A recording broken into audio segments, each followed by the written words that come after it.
আলহামদুলিল্লাহ আমাদের এগুলো প্রাইমার মারা শেষ হয়ে গেছে। তো আপনাদেরকে যদি দেখাই প্রাইমার মারার পরে আসলে এত সুন্দর ফিনিশিং চলে আসছে, আপনারা এইভাবে ইউজ করতে পারবেন যদি আপনারা চান। যে এত সুন্দর ফিনিশিং আমার কাছে এতই ভালো লাগতেছে, মনে হচ্ছে যেন রং না করলেই চলবে, কিন্তু তারপরে এর মধ্যে বেসকোট ফিনিশিং করে দিব। দেখেন আপনাদেরকে দেখাই, এগুলো হচ্ছে আমাদের প্রাইমার মারার পরে কমপ্লিট। প্রাইমার মারার পরে আমরা মূলত প্রায় 24 ঘন্টা থেকে 48 ঘন্টা মিনিমাম এটা শুকানোর জন্য সময় দিই। এরপরে এটা দেখেন ফিনিশিং দেখেন কত সুন্দর।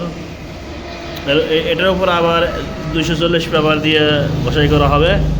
তার পরবর্তীতে আমরা আবার নেট ফিনিশিং অথবা বেস করে দিব।